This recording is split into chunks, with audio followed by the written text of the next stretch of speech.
Hello everyone, welcome back to our channel. और जो कोई भी चैनल पर नए आ रहे हैं उनसे रिक्वेस्ट है कि प्लीज़ चैनल को सब्सक्राइब भी कर लीजिए। तो अब चलिए आगे का वीडियो एक्सप्लेनेशन हम शुरू करते हैं। लास्ट पार्ट में हमने देखा था कि वांग जी विंग के वुल्फ को अपने साथ कंफर्टेबल पाकर रिलीव्ड फील करता है, ये देखकर कि विंग के वुल्फ के साथ ये एक अच्छा प्रोग्रेस था। वहीं देखते ही देखते विंग और वांग जी का मैरिज डे भी आ जाता है, जहां एक स्मॉल सी सेरेमनी में सिर्फ लैंस और जियांग्स के सामने विंग और वांग जी अपने वेडिंग रिचुअल्स पूरे करते हैं। जिस सेरेमनी के बाद विंग और वांग जी को ब्राइडल चैम्बर में भेज दिया जाता है, जो पहाड़ी के पीछे बना हुआ था, जहां बने चैम्बर्स और लैन फैमिली यूजुअली अपनी फैमिली में हुए किसी भी मैरिज सेरेमनी के बाद ही यूज़ किया करते थे, और जो चैम्बर्स मेन एरिया से बहुत दूर बने हुए थे ब्राइडल कपल की प्राइवेसी को मेंटेन करने के लिए। वही चैम्बर्स में आते ही विंग फौरन वांग जी से पूछता है कि क्या वो पहले वांग जी को मार्क कर सकता है, क्योंकि बाद में वो वांग जी के आगे खुद को सबमिट कर देगा अगर वो विंग के साथ ज़्यादा रफ नहीं रहेगा तो। जिस बात पर वांग जी हाँ में अपना सिर हिलाकर मन में सोचता है कि वो विंग को through out the process comfortable feel करवाएगा। तभी वांग जी की परमिशन पाते ही विंग वांग जी के अपर रोब्स को उतारकर फिर उसके हेड रिबन को उतारता है, जिसके बाद विंग अपने हाथों को वांग जी के नेक के अराउंड लपेटकर वांग जी के नेक पर किसिस करते हुए उसके सेंट ग्लैंड पर लिक करता है, और वांग जी चुपचाप विंग को जो वो करना चाहता था करने देता है। तभी वांग जी अपने फेरामॉन्स स्ट्रांगली रिलीज करने लगता है, जिससे विंग लस्ट से भर जाता है और बिना किसी हेजिटेशन के अगले ही पल वांग जी के सेंट ग्लैंड पर बाइट करके उसे परमानेंट मार्क कर देता है। जहां वांग जी अपने मार्क्ड होते ही विंग को मार्क करने के लिए बेचैन होने लगता है और उसकी बॉडी रिएक्ट करने लगती है, इसलिए वांग जी फौरन विंग के रोप्स को उतारकर साइड में फेंक देता है। फिर विंग को ब्राइडल स्टाइल में कैरी करके बेड पर ले जाकर उसे सेंसलेसली किस करने लगता है। तभी वांग जी विंग के सेंट ग्लैंड पर लिक करते हुए पूछता है कि विंग अपने फेरामॉन्स सील करके क्यों रख रहा है। वो उन्हें फ्रीली रिलीज कर सकता है क्योंकि वहां उस चैम्बर में बस वही दोनों तो हैं। जहां वांग जी की बात पर कंप्लीटली ट्रस्ट करते हुए विंग अपने फेरामॉन्स फौरन रिलीज कर देता है, जिन फेरामॉन्स से कंप्लीटली इंटॉक्सिकेटेड फील करके वांग जी नेक्स्ट मोमेंट ही विंग को अपना मेट मार्क कर देता है। जहां विंग मार्क्ड होते ही अपनी बॉडी में एक अजीब सा सेंसेशन फील करता है और विंग की हीट ट्रिगर हो जाती है, और अगले ही पल वो सिल्क प्रोड्यूस करने लगता है। वहीं अपनी हालत का अंदाज़ा होते ही विंग बड़ी मुश्किल से बोल पाता है, लंजा, मुझे हॉट, मुझे हीट। जितनी बात सुनते ही वांग जी पूरे रूम में एक्सेस फेरामॉन सेंट फील करने लगता है, और वांग जी के इंस्टिंक्ट्स वांग जी को समझा देते हैं कि विंग के साथ क्या हुआ है। जहां विंग के स्वीट फेरामॉन्स में कंप्लीटली खोकर वांग जी का मन अपने मेट की केयर करने और उसे अपने सीड से भर देने का कर रहा था। हालांकि वांग जी जानता था कि उन्हें कभी बेबीज नहीं हो सकते थे, लेकिन ये बात भी वांग जी की अल्फा डिजायर को रोक नहीं पा रही थी, जो अपने मेट को अपने सीड से भरकर ब्रीड करवाने की डिजायर रख रहा था। और तभी नेक्स्ट मोमेंट ही वांग जी विंग की पूरी बॉडी पर सेंसलेसली किस करने लगता है, जिस एक्शन से एक सॉफ्ट मोहन विंग के मुंह से निकल जाती है, और वो वांग जी से फौरन कहता है कि वो इस वक्त लंजा को हर तरह से चाहता है। जो बात सुनकर वांग जी स्माइल करता है और विंग को कंप्लीटली नेकेड करके उसको तब तक फिंगर टीजिंग करता है जब तक विंग पूरी तरह से मॉर्निंग मेस नहीं हो गया। फिर विंग से आगे बढ़ने की परमिशन मिलते ही वांग जी बिना वक्त गंवाए विंग को कॉन्टिन्यूसली किस करते हुए विंग के साथ अपनी एक्टिविटी स्टार्ट कर देता है, जहां विंग बस वांग जी से ज्यादा की डिमांड करता रहता है, और वांग जी अपने मेट की विश को पूरा करते हुए अपनी एक्टिविटी को डीपर, हार्डर और फास्टर करता रहता है। जिस पूरे प्रोसेस में वांग जी और विंग के बीच कई बार नॉटिंग हो जाती है। फिर वांग जी फाइनली घंटों बाद अपनी एक्टिविटी से रुककर विंग के फोरहेड से अपना फोरहेड मिलाकर लविंगली कहता है, अब तुम हमेशा के लिए मेरे हो विंग। जिस बात पर स्माइल के साथ विंग भी यही बात वांग जी से कहता है, जिसके बाद थोड़ी देर रेस्ट करने के बाद ही विंग जिसकी हीट अभी तक ओवर नहीं हुई थी, वो वांग जी को फिर से उसकी हेल्प करने को बोलता है, जिस रिक्वेस्ट को वांग जी बिना किसी ऑब्जेक्शन के डिलाइटली पूरा करता है। जिसके बाद वांग जी और विंग अपनी एक्टिविटीज पूरी रात कंटिन्यू रखते हैं, जिस दौरान वांग जी और विंग के बीच में 3 बार और नोटिंग हो जाती है, जो नोटिंग प्रोसेस अगले 3 दिन तक चलता है, जहां 3 दिन बाद अपने हीट के ओवर होते ही विंग एक न्यू पर्सन की तरह खुद को फ्रेश पाता है, साथ ही खुद को वांग जी का क्लेम्ड और मार्क्ड मेट पाकर अच्छा फील करता है। वहीं जो इंटीमेसी उस दौरान उन दोनों के बीच में विंग ने फील की थी, वो विंग इमेजिन भी नहीं कर सकता था कि ऐसा होगा। वहीं अब विंग के अंदर का ओमेगा अपने मेट, अपने अल्फा के रट को एक्सपीरियंस करने के लिए क्यूरियस था। जो सारी बातें सोचते हुए विंग अपने पास सो रहे वांग जी के फेस को निहारने लगता है, फिर अपनी फिंगर से वांग जी के परमानेंट मेटिंग मार्क को टच करता है, जो मार्क अब उनके बीच के मेट बॉन्ड का सिंबल था, जिस बॉन्ड की वजह से ओमेगास की बॉडी फौरन अपने मेट के सेंट को एक्सेप्ट कर लेती है अपने खुद के सेंट के साथ,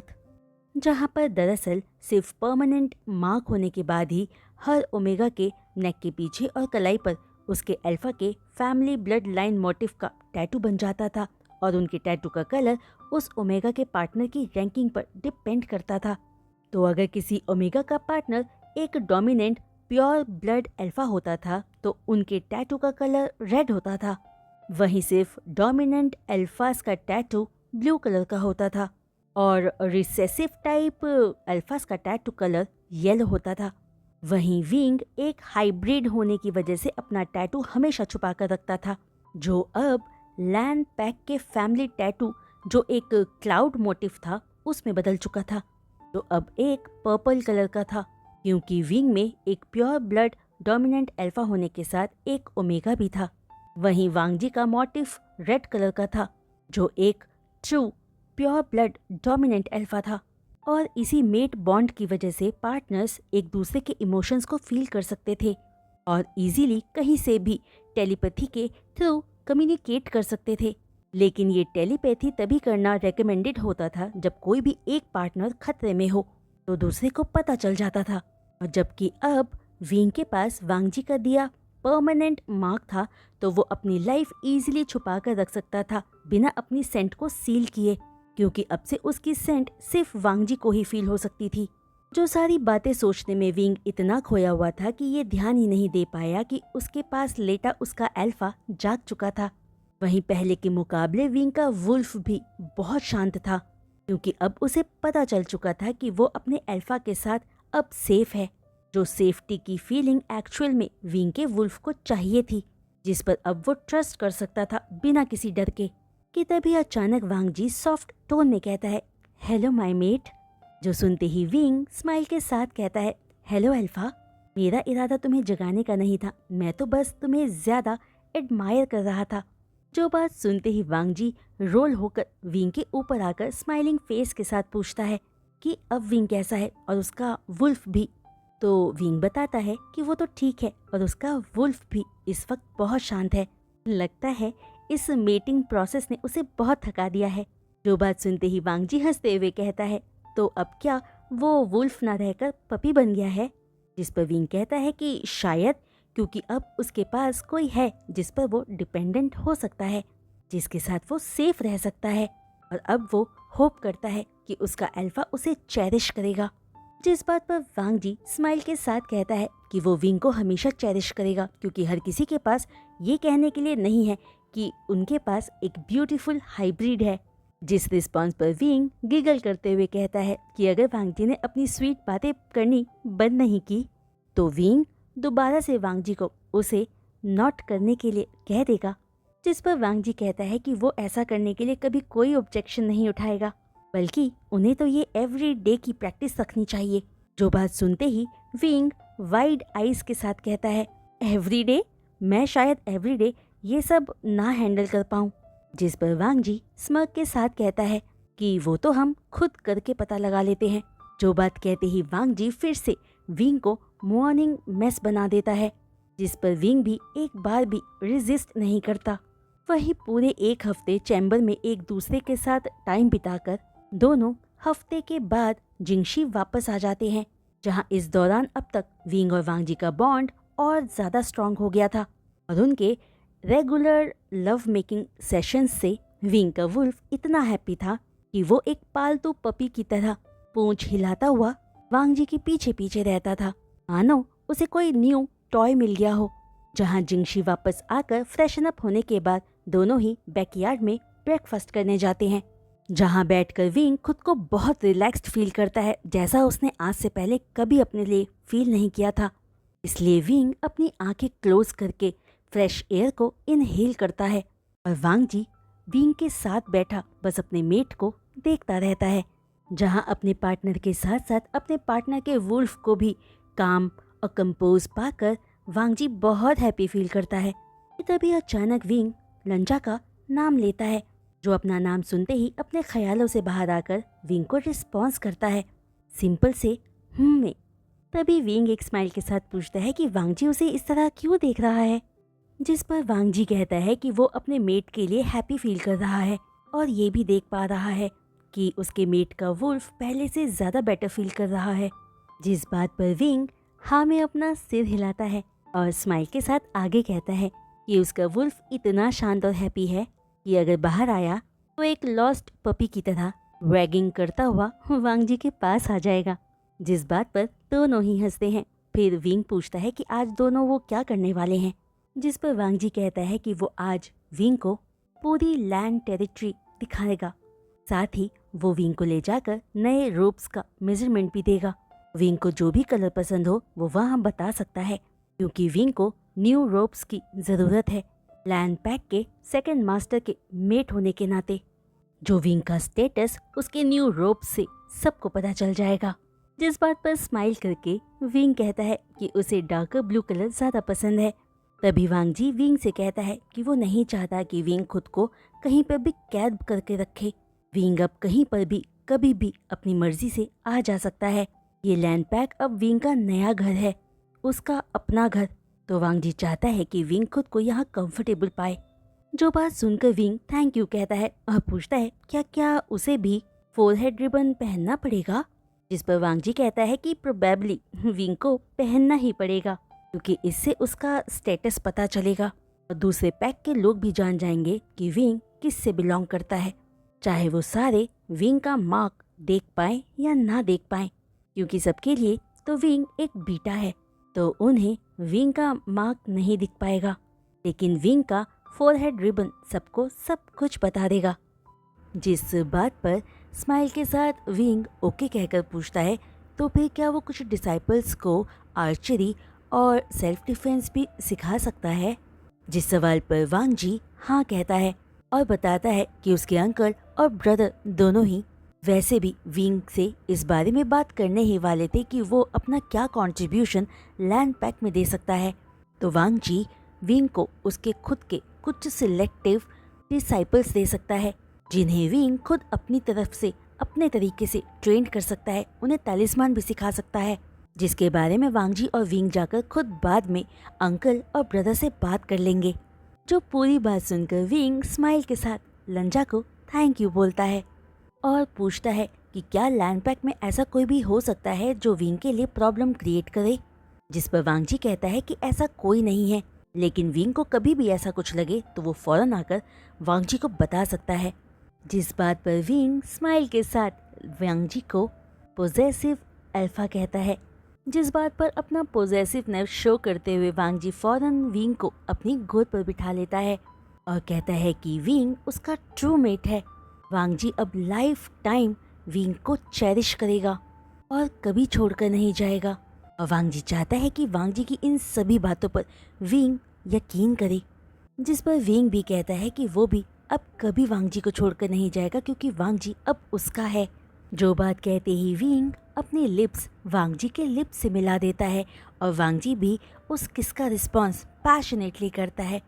जो वांग जी से रिस्पॉन्स पाकर विंग अपने फेरामॉन्स रिलीज करता है, जिन फेरामॉन्स से इंटॉक्सिकेटेड फील करके वांग जी भी अपने फेरामॉन्स रिलीज करने लगता है और देखते ही देखते पूरा बैकयार्ड उन दोनों के ही मिक्स्ड फेरामॉन्स से भर जाता है, जिसके अगले ही पल वांग जी विंग को कैरी करके जिंगशी में वापस ले जाता है और जिंगशी में प्राइवेसी वार्ड लगाकर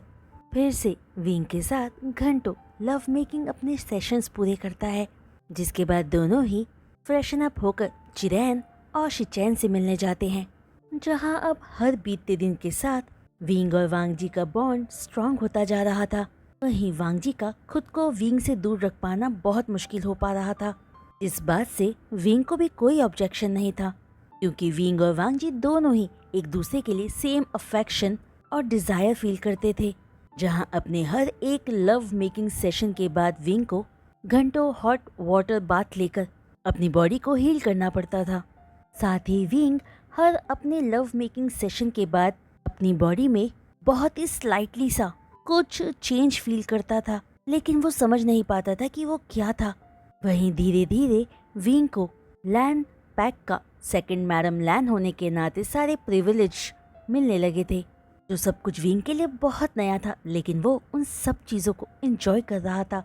वहीं अब 1 महीना बीत चुका था और विंग नोटिस करता है कि लैन पैक के लोग उसके साथ ज़्यादा इंटरेक्टिव हो गए थे। वहीं विंग को 5 डिसाइपल्स भी दे दिए गए थे अपने तरीके से ट्रेंड करने के लिए, जिनमें 3 अल्फास थे, अल्फा लैन फैंगशिंग, लैन पाइशिन और लैन सिजुई, एक बीटा लैन जिंगई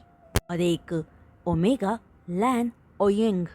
जहां विंग को कोई फर्क नहीं पड़ता था कि उसकी टीम में एक ओमेगा है, वो सबको इक्वली ट्रीट करता था और ना ही कभी अपने ओमेगा डिसाइपल को अंडर एस्टिमेट करता था। वहीं 5 डिसाइपल्स आपस में बहुत अच्छे फ्रेंड्स थे, जिनको ट्रेनिंग देने के लिए विंग को एक सेपरेट बिल्डिंग भी दे दी गई थी, जहां विंग अपने डिसाइपल्स को अपने सीक्रेट तालिस्मान की भी एजुकेशन देता था। वहीं शिचैन ने वांग जी को भी विंग की हेल्प करने को कहा था, जिसके चलते वांग जी उन सभी टॉपिक्स की टीचिंग उन 5 डिसाइपल्स को देता था, जिन सब के बारे में विंग को नहीं पता था, जिनमें मेन था लैन पैक का म्यूजिक और उनके प्रिंसिपल्स। वहीं शिचैन और वांग जी की हेल्प से अब विंग खुद को लैन पैक का हिस्सा मानने लगा था, जो बात विंग शिचैन और वांग जी को भी बताता है कि उसके पेरेंट्स के जाने के बाद यांग पैक में भी वो इतना कंफर्टेबल कभी फील नहीं कर पाया जितना उसे लैन पैक में अब फील होता है। लैन पैक में उसे बहुत डिफरेंट फील होता है, मानो वो लैन पैक से ही हो। जो बात सुनकर शिचैन स्माइल के साथ कहता है कि ये तो बहुत अच्छी बात है, और वैसे भी पैक का लीडिंग अल्फा होने के नाते ये उसकी रिस्पॉन्सिबिलिटी है कि शिचैन ध्यान रखे कि उसके पैक का हर एक मेंबर पैक में खुद को कंफर्टेबल पाए। जो बात कहकर शिचैन आगे बोलता है कि शिचैन अब ये चाहता है कि विंग उसे सिर्फ पैक का लीडर ना समझकर अपना ब्रदर समझे। जिस बात पर स्माइल के साथ ओके कहकर विंग शिचैन से पूछता है कि क्या शिचैन का अभी तक कोई मेट नहीं है, जिस सवाल पर शिचैन कहता है कि उसे अभी तक उसका मेट नहीं मिला है, और क्योंकि लैन पैक के अल्फास अपने मेट के आने का इंतज़ार करते हैं, इसलिए लैन शिचैन अभी भी अपने मेट का इंतज़ार कर रहा है। जो बात सुनकर विंग कहता है कि वो उम्मीद करता है कि शिचैन को उसका मेट जल्दी ही मिल जाए, जिस बात पर शिचैन सिर्फ स्माइल करता है। फिर विंग पूछता है कि क्या शिचैन को वैनपैक की तरफ से कोई मूवमेंट का पता चला है, जिस पर शिचैन कहता है कि नहीं, वो शायद बहुत सावधानी से अपना काम कर रहे हैं, लेकिन लैन पैक हर खतरे के लिए पहले से ही तैयार है। तो फ्रेंड्स, आज का ये वीडियो एक्सप्लेनेशन पार्ट मैं यही रोकती हूँ और उम्मीद करती हूँ कि आप सबको आज का ये पार्ट पसंद आया होगा। तो फ्रेंड्स, अगर आप सबको आज का ये वीडियो एक्सप्लेनेशन पार्ट पसंद आया हो तो प्लीज़ अपने लाइक्स इस वीडियो पर ज़रूर दीजिएगा और अपने कमेंट्स मेरे साथ शेयर करना मत भूलिएगा। वहीं जो कोई भी चैनल पर नए आ रहे हैं और चैनल को सब्सक्राइब कर रहे हैं, उनसे भी रिक्वेस्ट है कि प्लीज़ चैनल को सब्सक्राइब करने के बाद बेल आइकन को हिट करना मत भूलिएगा। तो आज के लिए बस इतना ही। मैं जल्द लौटूंगी नेक्स्ट वीडियो अपलोड के साथ। तब तक के लिए बाय।